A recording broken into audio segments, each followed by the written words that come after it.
What specifically did Nigel Farage, say in the last 48 hours that you disagree with? Well, he said that Tommy Robinson is not a political prisoner. He went to jail for contempt, and I will explain that to Elon Musk when I see him.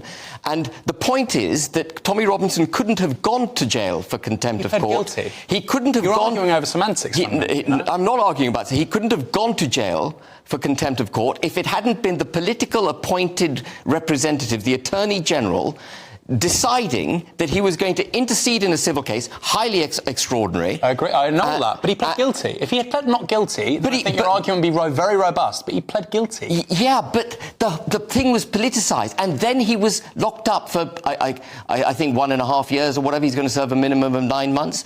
You do not incarcerate people, generally, as a result of a civil action. It's an extraordinary result. Absolutely true, but he pled guilty. He pled guilty. So what can Farage do? Let me give you another example of someone who pled guilty. Peter Lynch, a man, a 61-year-old man, entirely peaceful, went to the protests after the Southport killings, and he said a few things to the policeman. He committed no violent actions. He was charged with rioting, and I don't know what sort of legal advice he had, but all the evidence against him was merely one of stuff he put on placards and what he said to the police. He pled guilty for reasons which I cannot understand.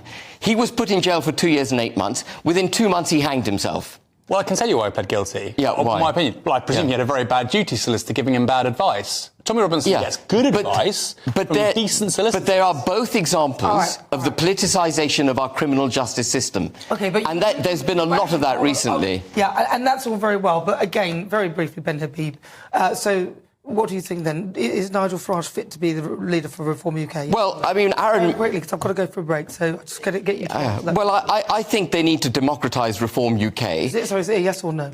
I think in the absence of a democratisation of the party, if Nigel insists on... You talk about presidential-style politics. I've got to go for the break. He needs a broad, deep team with checks and balances. Unless he does that, he's not right to be the leader. Briefly, yes or no? Well, I think the members should choose, and the point Ben's making is members don't choose. But what's your view? He's a very talented politician, but ultimately, we're in a democratic society. Members should choose the leaders of political parties. But do you think he's fit to lead Reform UK? I don't think he's unfit. I mean, I'm not going to vote for Reform in the next election. That is a yes. No, he's not unfit. He's fit to run the party.